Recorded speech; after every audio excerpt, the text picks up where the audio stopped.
Well, hello, and welcome once again to an edition of Straight Talk, a public affairs program sponsored by the Midland Cultural Center here in North Simcoe.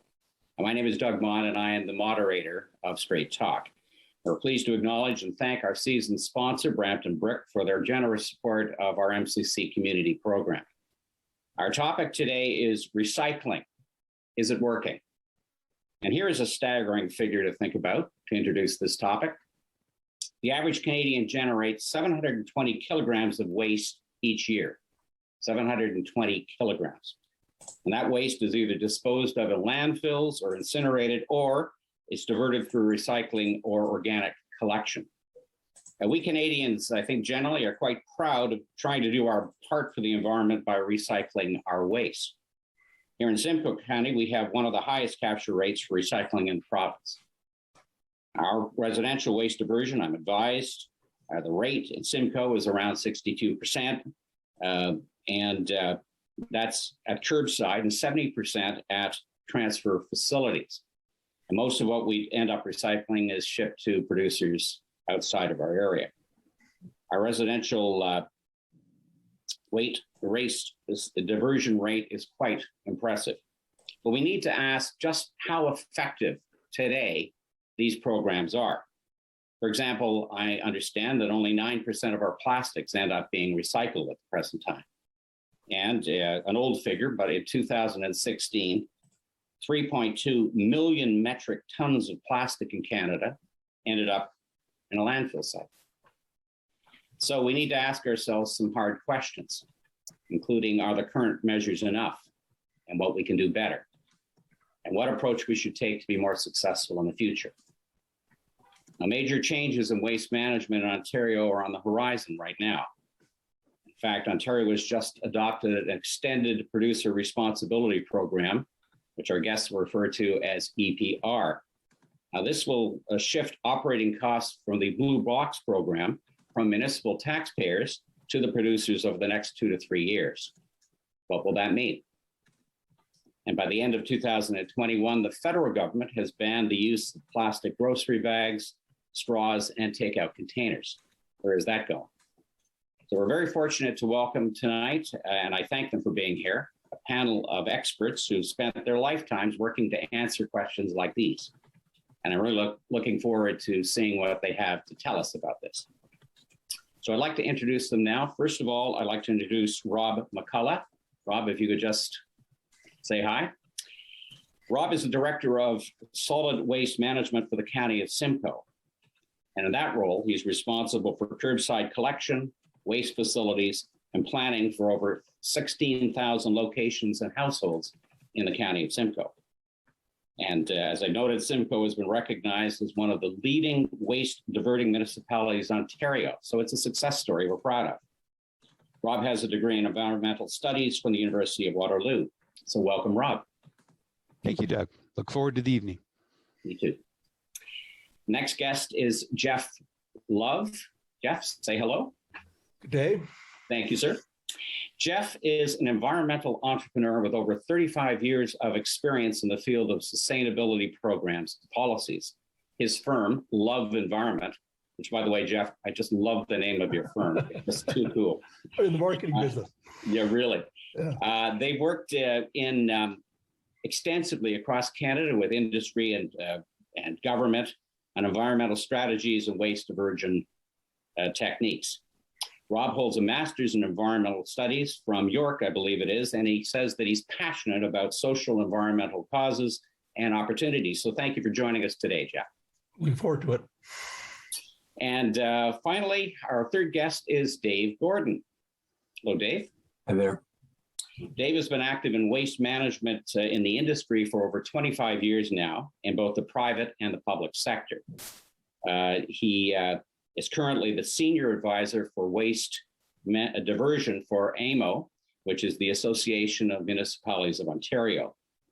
Dave has been a leader in the past 5 years in the shift to full producer responsibility in Ontario. So we want to hear a lot about the EPR from Dave, because he's the man. He has led that charge. And Dave's collaborative approach between all levels of government and industry has heralded significant changes in provincial waste policy. We're so glad that you could join us, David. My pleasure. Thanks very much. So I'd like to begin, gentlemen, with you telling our audience how you came to be in these fields, because I always find that fascinating, and just what you feel are the main challenges at this point in our history that we're facing with respect to waste diversion and recycling. It's a big topic, but if you could just give us your sense of where we stand, and ultimately we're going to discuss what we could do better, most importantly.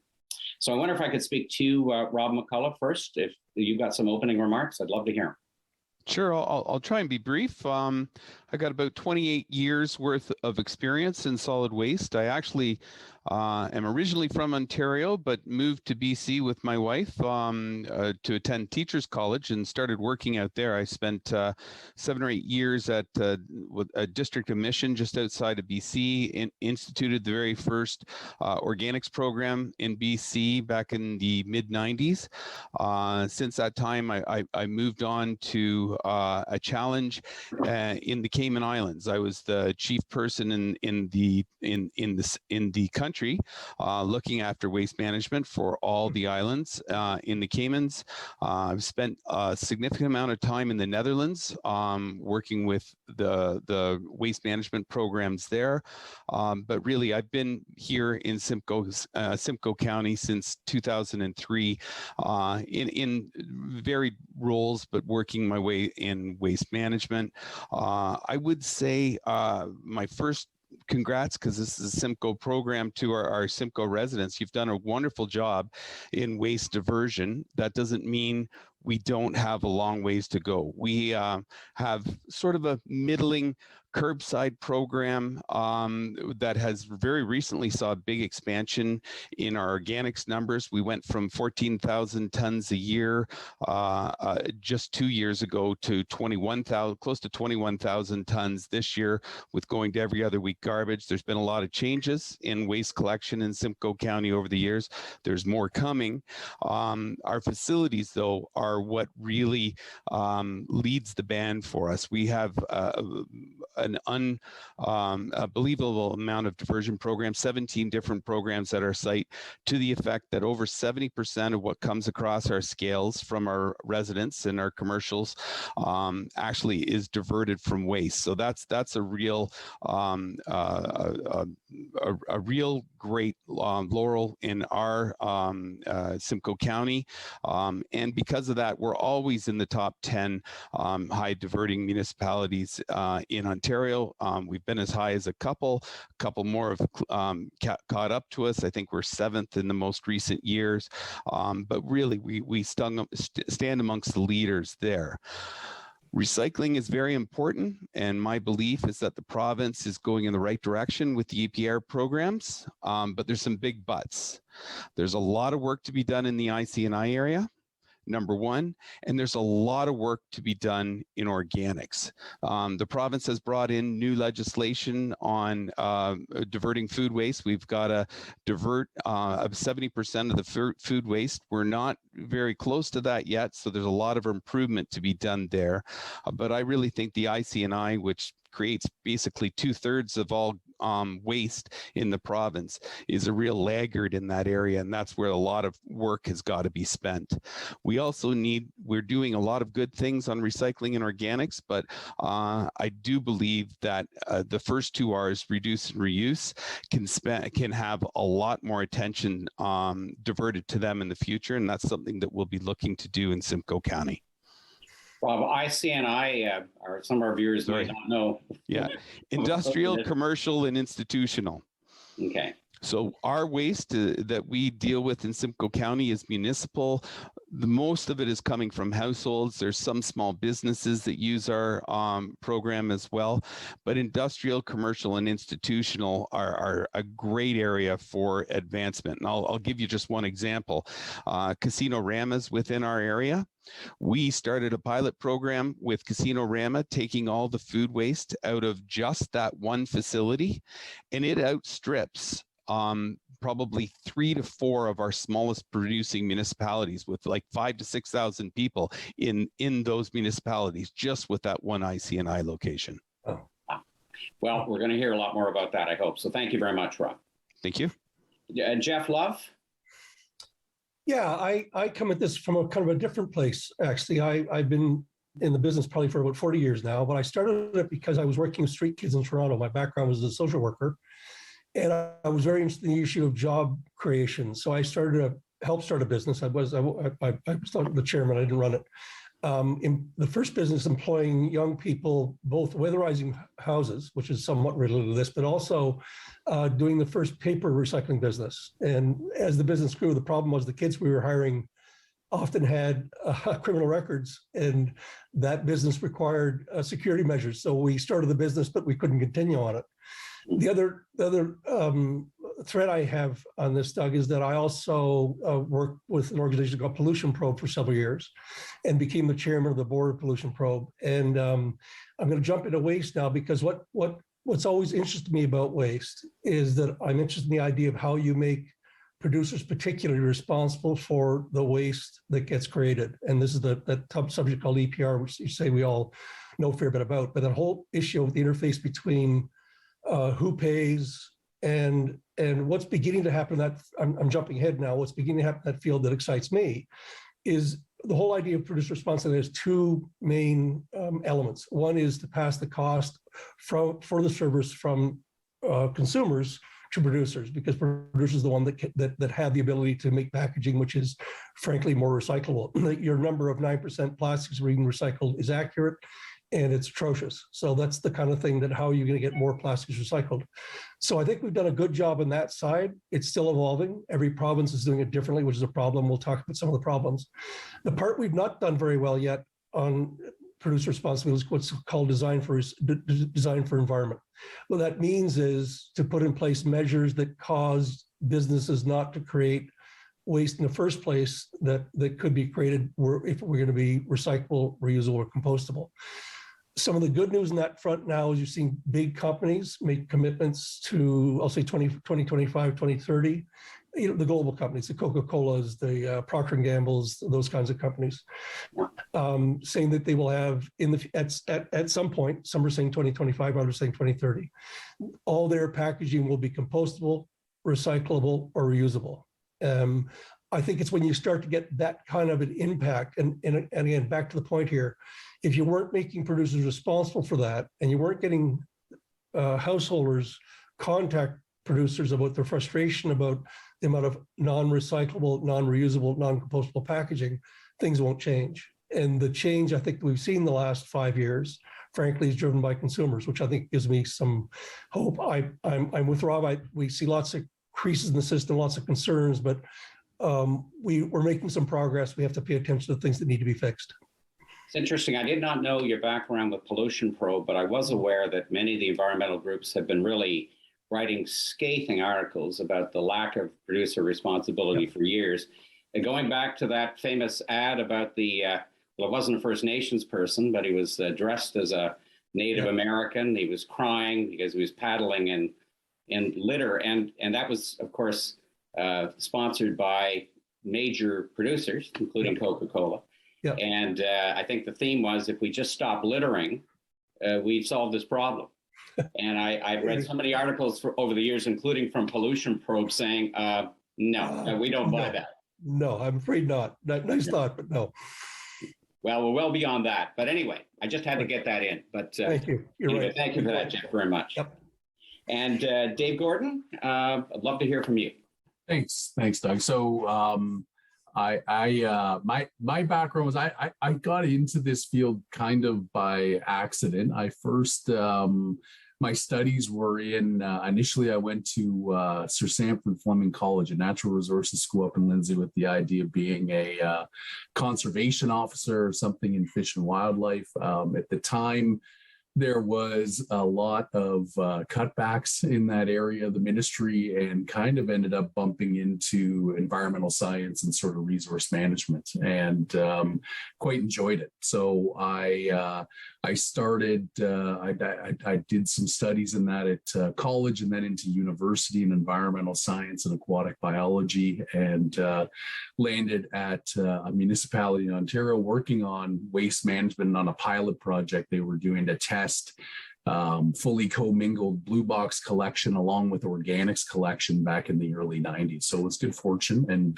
good chance for me. And I started to really like the field. It's got a really interesting intersection of sort of environmental goals, environmental initiatives, along with a really highly visible services, as Rob could well attest to from the public about being on time, making sure everything gets collected and that no messes are left, along with this fascinating intersection of massive global companies like Jeff's mentioned, Coca-Cola, Procter & Gamble, Unilever, Pepsi.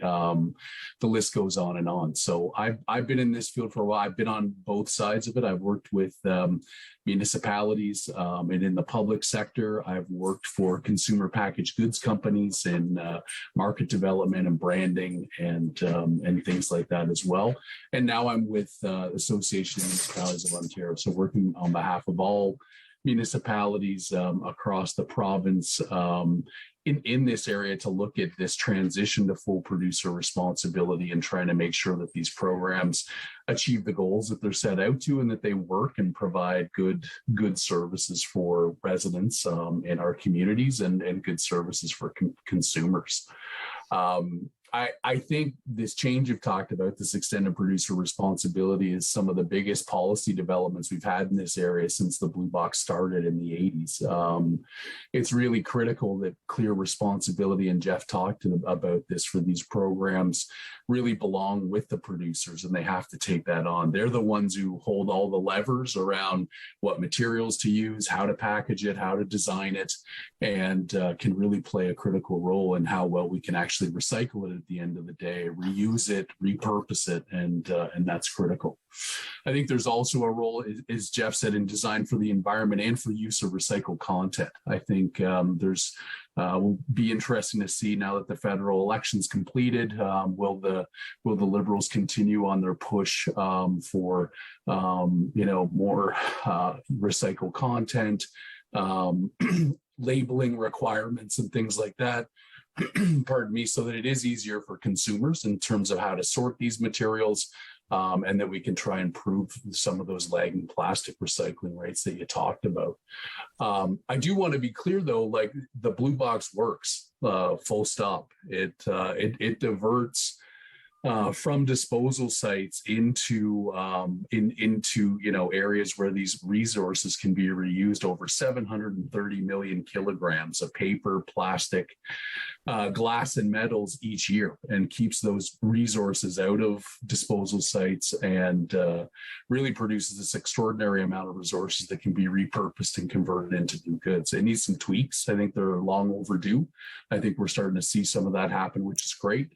Agree with what Rob and Jeff have also said. We got to get it right. It's important to get it right. We're probably not going to get all of it right, and we're going to have to keep revisiting and tweaking. But these changes are long overdue, and we're a good path. But definitely keep sorting your materials, ensuring that the items that can be recycled end up in your Blue Box. It's a huge plus for the environment and for the smart use of resources. Dave, I'd like your comment on this. I've been aware of the recycling, the Blue Box program for a number of years. And I remember years ago, there was some degree of cynicism that you'd hear, not widespread, but people really were of the view, well, this is a feel-good program, but it really doesn't divert much. But it's tokenism. I don't hear much of that anymore. But do you think there's been a paradigm shift in public attitudes about this program? I think there's actual facts available now, Doug, where you can go to these facilities. You can see how these items are processed, how they get collected, and how they get converted into new goods. Ontario, we're lucky. We have some great secondary processors who are doing these actual conversions. So converting your plastics back into, the small beads that can then be melted and turned into new goods. Paper plants, those are getting a little less available now in Ontario. They're a little more further afield, but The facts are there. I remember when I started in the 90s, there was whispers of this. It started in a couple of Southern Ontario municipalities that the trucks were just going to landfill, and it really is bunk. I think over the last few years, you've seen in media reports that there have been challenges with a lot of these goods going offshore. We saw Asia and other markets tighten up their quality specifications, and we saw loads rejected. The industries had to respond to that and to improve the quality of the materials that they're sending and they're sorting. And I think Rob and many others in Ontario have felt the pinch of that to try and improve it and try and reduce contamination and things. But it's in no one's interest to spend all this money, frankly, to separately collect all these materials just to put them in a garbage dump. I think it's bunk.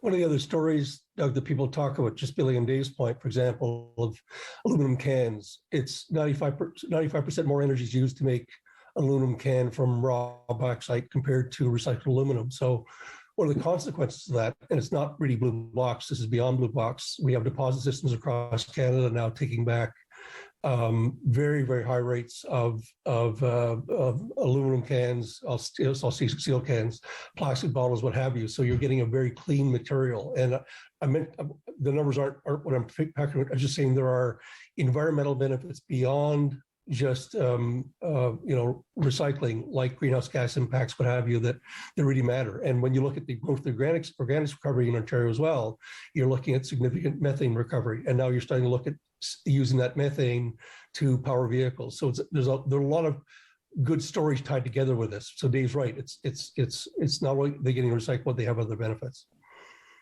Can we kind of do a Coles Notes version of what we're talking about? Like, for example, and I tripped up on this as I approached this topic, diversion rate as opposed to the recycling recapture rate. I don't know who wants to take a shot at that, but just for benefit of our audience, the big picture in terms of what's really happening when they take all this stuff to the curb. All right, I'll take a best shot at it, because diversion rate is something that we as municipalities look at very closely and compare each other against to determine, who's doing it right and what hints can we adopt from other areas. So overall,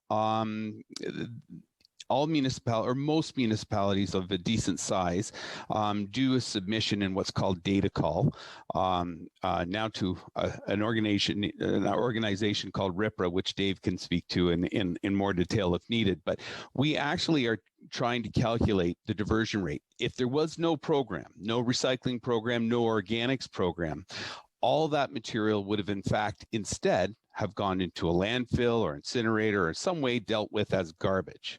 So diversion rate is the percentage of material that was diverted from having to go to garbage. And it's a very detailed and long calculation because, everything that someone puts in the recycling shouldn't necessarily be there. So when you report the number of tons of recycling that you sent to market, you actually have to then subtract the material that shouldn't have been in there to begin with that was sorted out as waste from that facility. So diversion is the amount that you've diverted from garbage. Capture rate is something else entirely. What capture rate, they do kind of go hand in glove to determine what's the best program. So capture rate for us in Simcoe County, let's talk about Blue Box.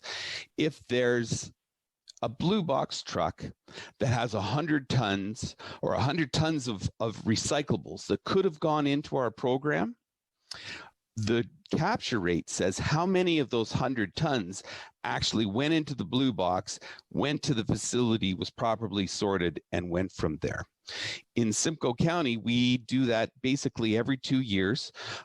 We actually go through 100 different households, garbage, organics, and recycling, almost with tweezers.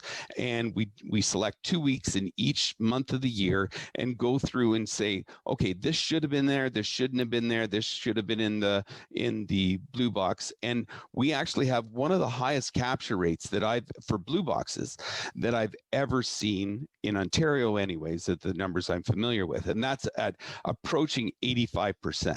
Right. So 85% of the material that should have been in the Blue Box was in the Blue Box. And another way to demonstrate it is think of pop cans. If we only want to relate it down to pop cans, let's say 9 out of 10 homes do recycle.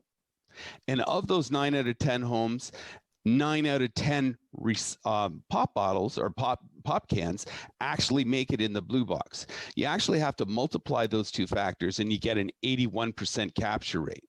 So actually achieving an 85% capture rate overall is pretty fantastic, because there's some people we're never going to reach. We'll do the best we can. And there's some people that, you know, the struggles of every day means that you don't get 100% of what should have gone in there. So 85% is a really high capture rate. Not to say we can't increase it, but when you look at other programs like organics, we only had a 40% capture rate. So that capture rate tells us how much is available to do to get if you want to look at higher diversions. And one of the reasons, Rob, you're right. One of the reasons this has happened, though, Doug, is that, and it's part of what's happening in Ontario, that as David mentioned, is that what happened in BC. I was part of the BC program 5 years ago, where producers first place in North America, where producers paid 100% of the cost of recycling programs. And what they did across BC is they took, I'll say, 85 different disparate programs all across the province collecting different materials, and said, no, everyone's collecting the same material. It's all going to be this. They develop a list of what's going to be collected. They set targets for it. They have to report in on those targets, what have you. Part of what Ontario is doing now, and part of what's happening in EPR, which is encouraging, is that the discouraging part is each province does these things quite differently. That's because it's provincial jurisdiction, but it just is. So live with it. It just is. But what happens is now that Ontario is coming in to 100% EPR behind BC, there are things we learned from BC, but one of the lessons learned is Ontario now has, as David, I think it's 220 programs. They're not radically different, but they all collect different materials. And so now you're going to have a province-wide program that says to every household in Ontario, wherever you live, whatever you do, here are the materials that get recycled in your community. And back to Rob's point, then you can start counting the stuff better. So it's that kind of making the program consistent across the province that you hope has an impact on these important questions of capture and diversion as well. Well, we're going to get to some questions from our audience, but I want to get into the topic a little bit more in depth before we do that. But I hope to save time for that, because we've had a certain amount of interest. We've been soliciting questions through the MCC for the last month or so. So putting our minds to where we are now, some things seem to be working quite well, but there are problems, and the issue of plastics keeps coming up. What is that all about? Why is plastics a bit of a specific problem to the limitations of the program?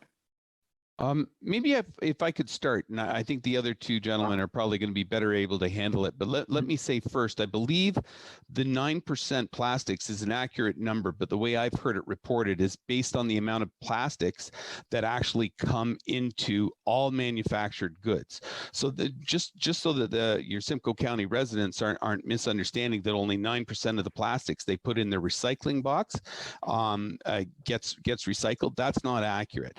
You know, you can imagine from even a car seat or many pieces of automobiles are filled with plastic. Well, that's not necessarily recycled, not normally recycled, and the plastic play toys and things like that. So essentially, when we actually look at capture rate of plastics, we're actually around 90% in our blue box, but that 9% is based on the total amount of plastics that actually come into Ontario consumers, which is not necessarily the products and packaging that we'd be putting in the blue box. That's the whole realm of different things that's out there. Well, are some plastics resistant to these programs? In other words, they just don't fit into the program? Well, if you look at plastics very quickly, there's 7 major different categories it breaks into. There's 3 different techniques that all have that each plastic can be done and put together with, that each have different melting points. So if you're talking about the other plastics, it doesn't mean they're not recyclable. It's that the ones that have been produced for food and beverage that normally go into our blue box is pretty much a known quality, and we know how to manage it. However, all the rest that goes into the marketplace doesn't necessarily go in the same way, and therefore is not allowed in the blue box, because when it would get to a MRF, they just wouldn't know what to do with it. Okay. This is a huge issue, Doug. I mean, Rob's absolutely correct. When you look at packaging, plastic packaging, a lot of it gets recycled, but a lot of packaging, take a look at the evolution of packaging. Now you have stand-up pouches. Well, stand-up pouches contain 2 or 3 different types of plastic, and they're not compatible. So that pouch really can't be recycled.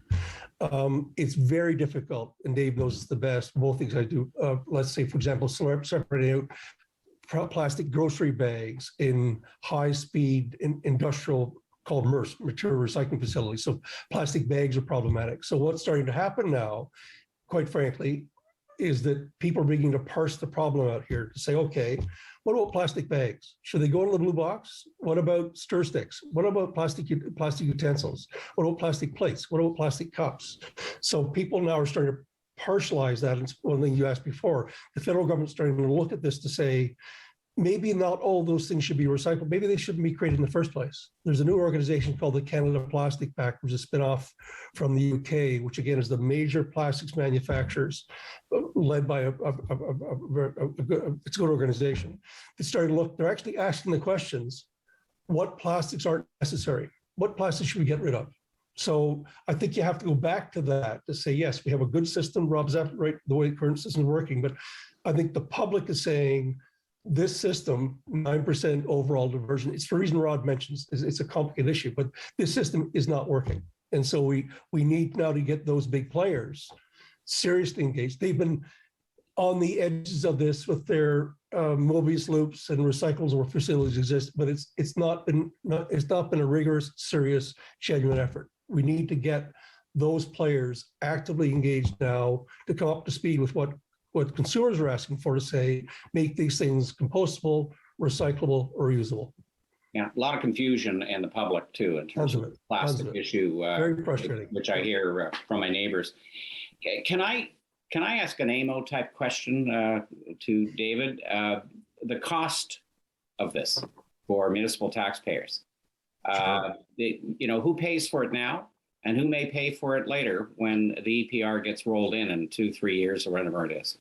Sure. So right now, I think this concept of producer responsibility and full producer responsibility, you can run sort of a test case through with plastics, and it's not like producers of packaging are bad folks and purposefully putting these things in bad packages that can't be recycled.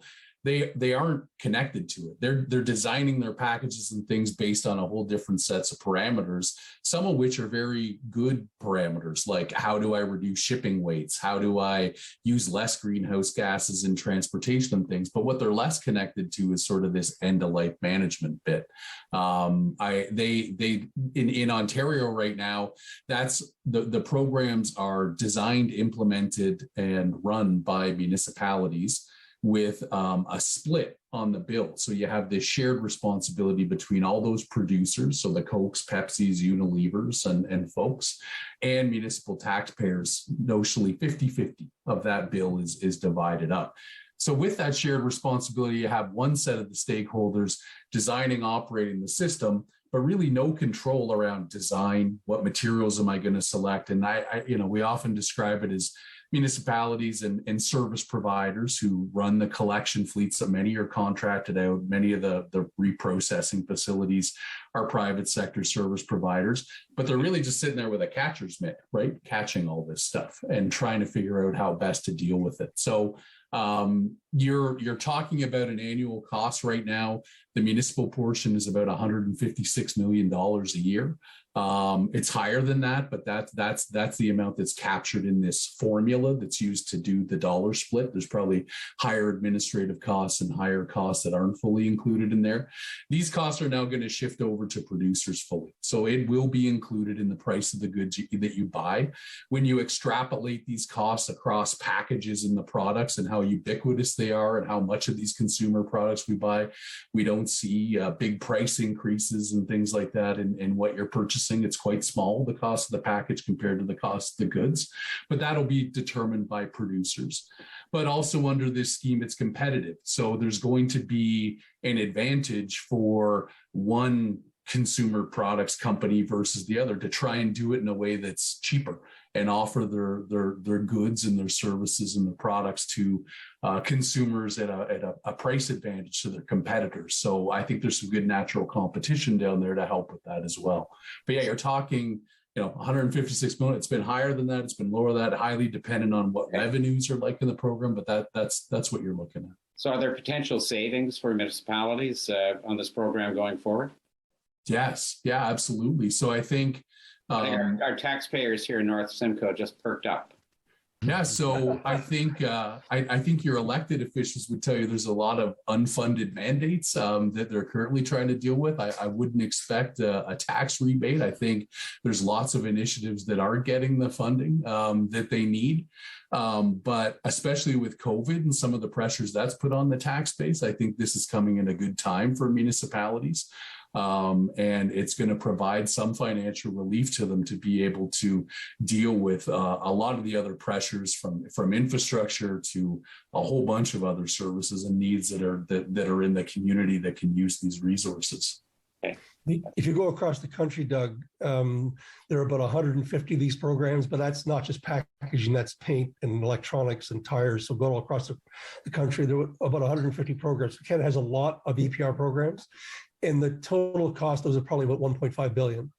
And that number's going up. So I just say that to say this is a sizable area of business now, new business, with lots of employment and lots of innovation. And so it's a big business. And say part of the problem in Canada is each province has a slightly different program. And I think there's some interest from a producer perspective to harmonize the program so I don't have to fill in 10 different sheets for every province, but that may come with time. I mean, it's a frustration, but this is big business is all I'm saying. This is very big business.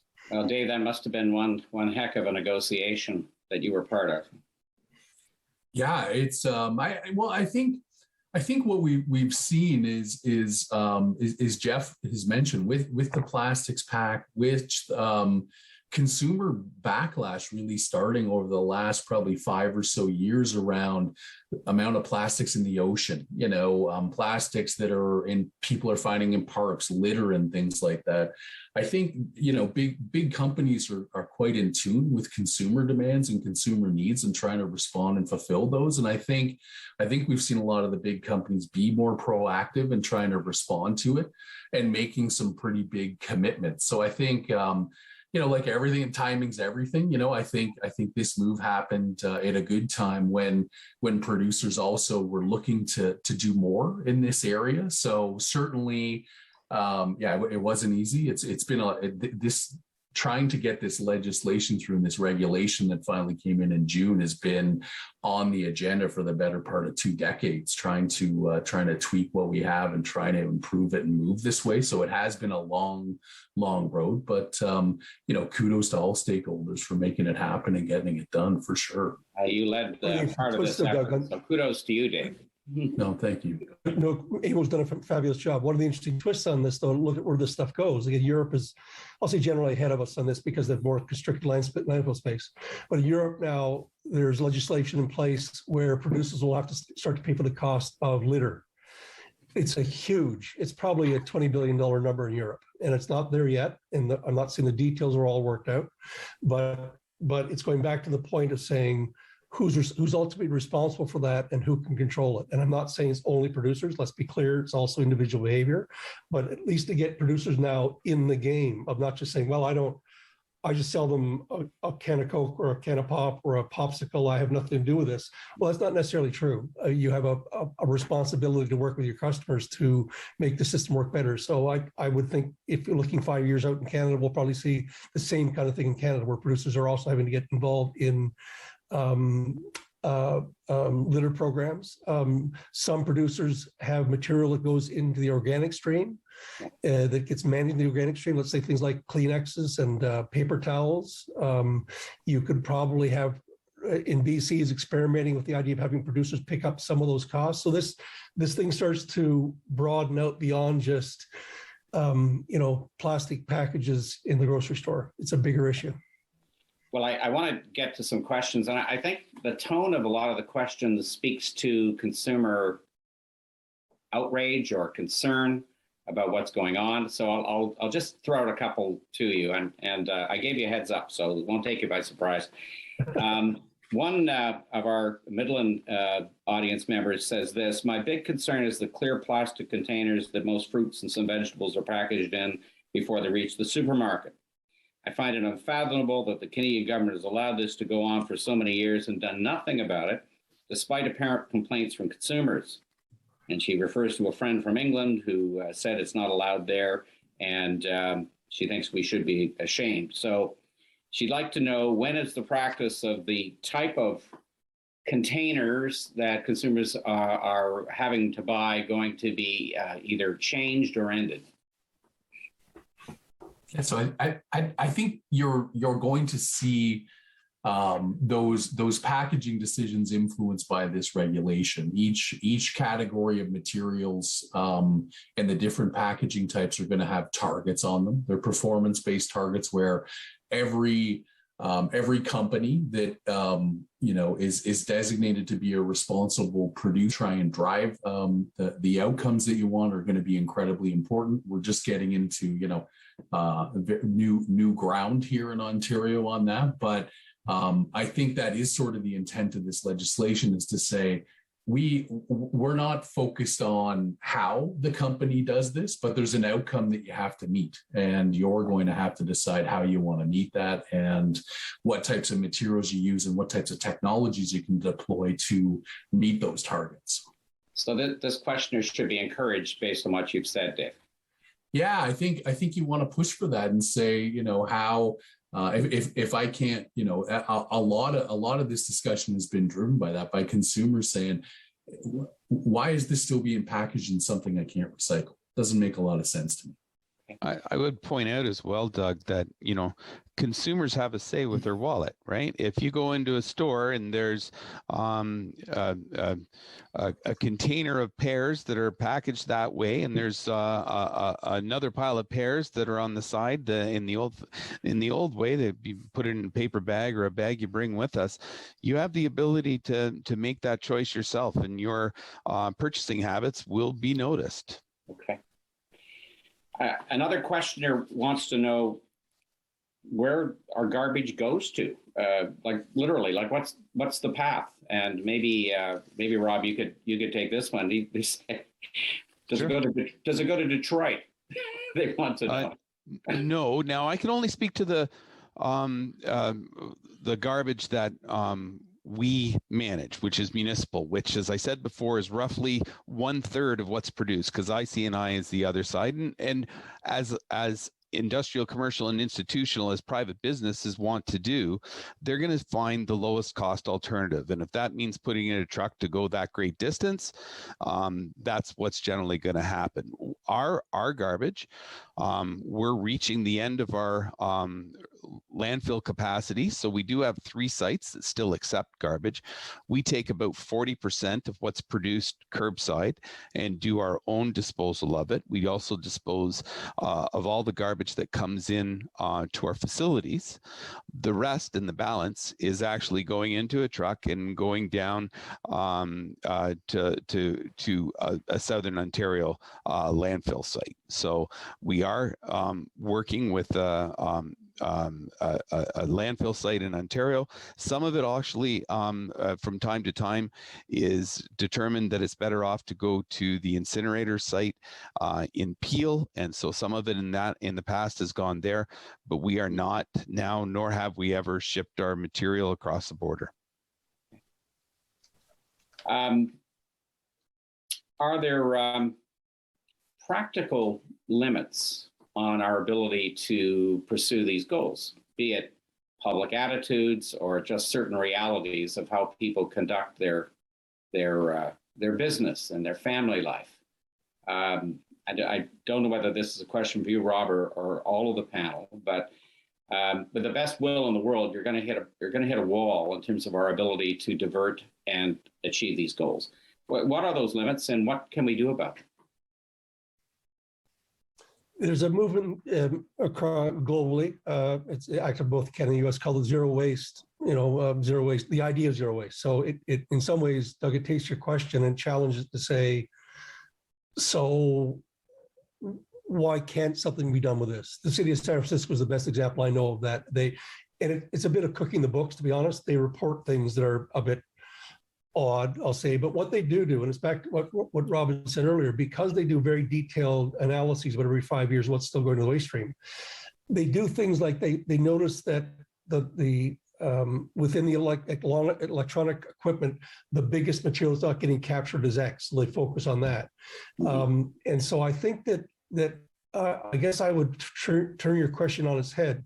I think the more important question to ask is, what's in the way of getting to zero waste, rather than that's just foolish fantasy. What's the nature of the problem? And back to what Dave said, 9 times out of 10, the problem is a problem of design.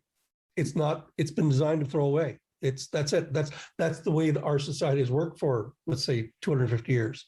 And if you change that, if you believe that the earth has some limitations and constraints, you start to design for the purpose of reuse, recyclability, compostability. You don't design for disposal, regardless what it is.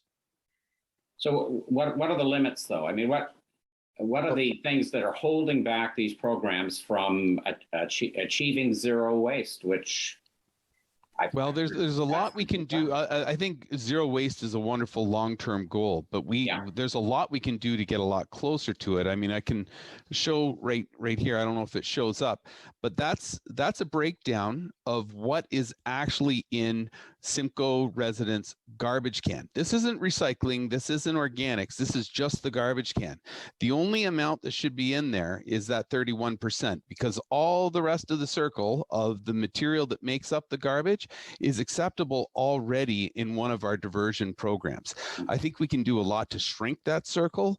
I think there's a lot of reduce and reuse, as Dave and Jeff have referred to, but there's a lot of personal responsibility that we have to be able to go at as well. I mean, just 65% of what's in our garbage bag could have gone into the organics or the blue box that's right at curbside. You didn't even need to take it to a special center to be able to go. So even though we, as I say, are doing really well as a nation in Canada, we're one of the highest producers of waste, if not the highest producer of waste in the world on a per capita basis.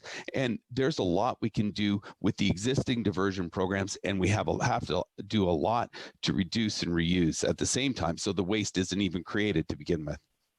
Okay. And the reduction's a big piece too, right, Rob? Like it is, the consumption piece in Canada is quite staggering. We are one of the worst nations in terms of the actual generation of waste. We are big consumers of goods, and comparably to other similar, socioeconomic, countries, we're at the high end of how much goods we consume and then need to get rid of. So there is room to go on that. I think you're starting to see some public policy pieces and consumer education and things talk to that a bit more. But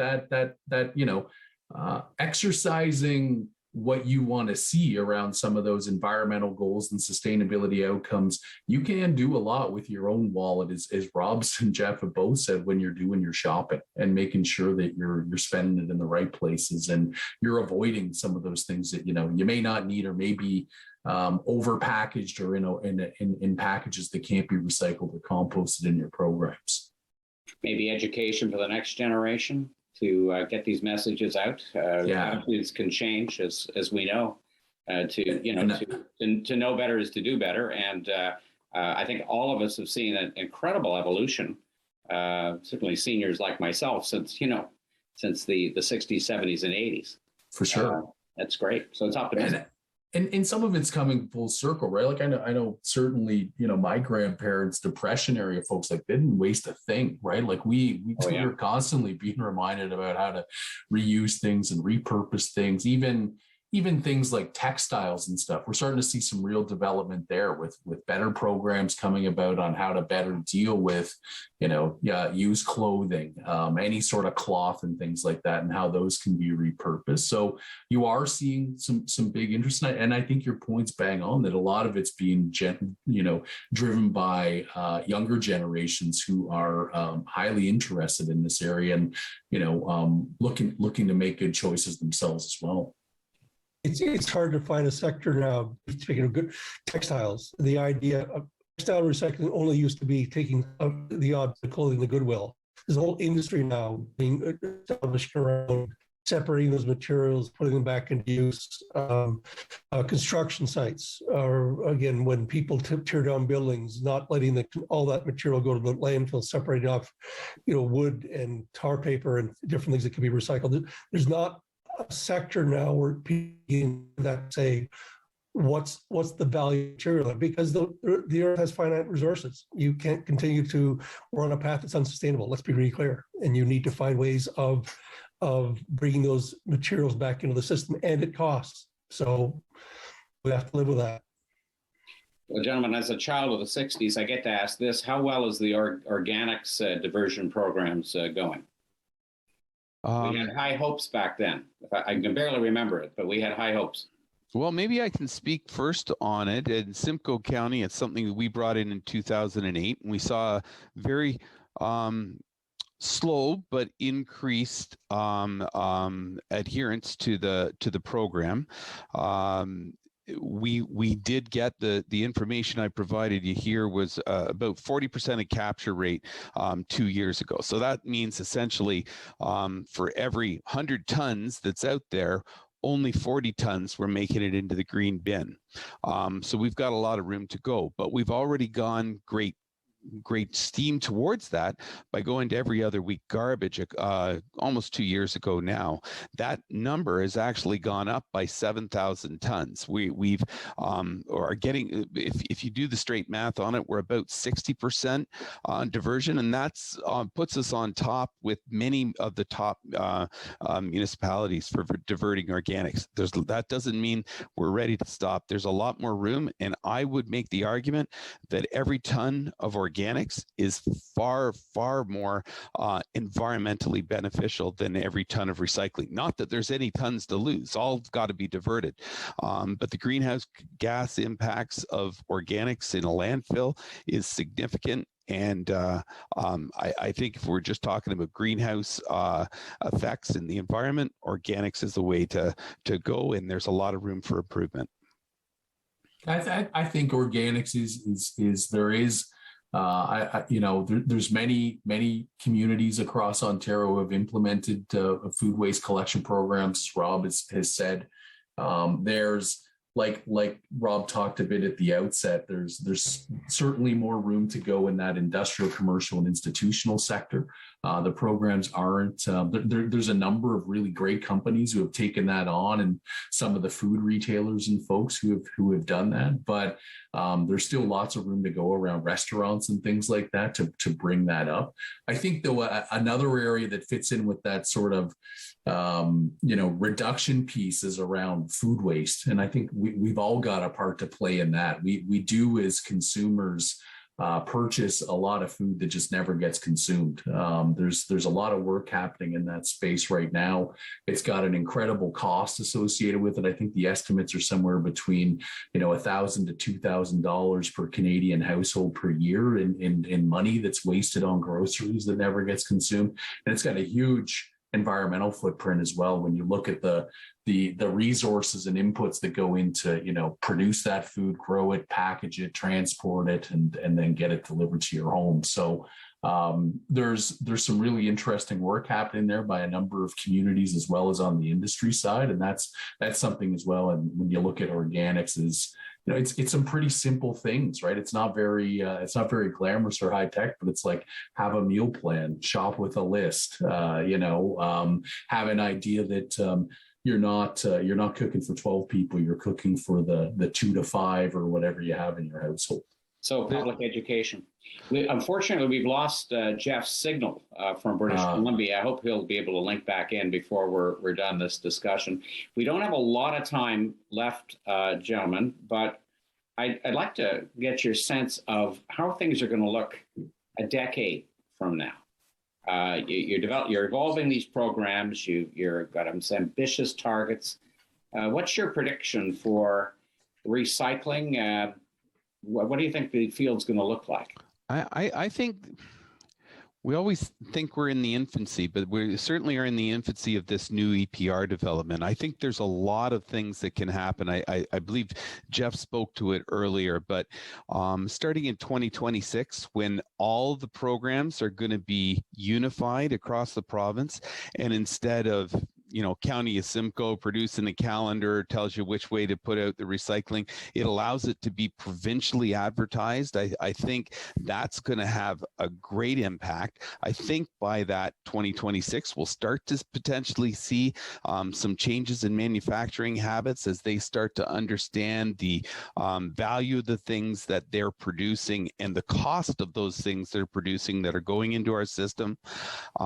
We have seen a lot of lightweighting, so I wouldn't be surprised if what we're seeing is less dense material, and that's one of the reasons we've looked at new capacity for the blue box by turning it into a blue cart and giving more room for our residents as we go forward.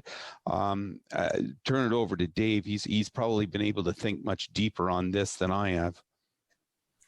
I agree with those suggestions, Rob. I think one of the things you led with is a more consistent program, even beyond Ontario, and looking at labeling requirements for producers to really inform consumers. Just very plain facts of this. When you're done with this, put it in your blue box. When you're done with this, it goes in the garbage. When you're done with this, it goes in your organics program. Right now, we have this sort of really nebulous language that says, recyclable where facilities exist and things that no one knows what that means. But I think now that you've got producers in control of this and producers looking to harmonize these programs across the country and across their supply chains, there's some real opportunities there to drive, consistency and just much more ease for consumers on how they sort and separate their materials. Well, gentlemen, our time is up. I'm sorry we lost Jeff at the end, but we had just a great discussion. And unfortunately, we always lack time, but you've given us a lot of food for thought. And congratulations and thank you for your efforts to make this better. Thanks for the opportunity to talk with you, Doug. Well, thank you. My sincere thanks to all of you, Rob McCullough, Dave Gordon, and Jeff Love for your contributions and being available to share your expertise. I want to thank Rogers and our hardworking producer, Ron Clark, and also to our research committee led by Gord McKay, with special thanks to Burke Penny, who developed this program for us. And finally, again, I want to thank our season sponsor, Brampton Brick, who supported this program and all of our programs as our season sponsor. And I'd like to ask you to please join us for our next edition of Straight Talk in November, which will be a new future for small towns. For now, thank you for watching and stay safe out there.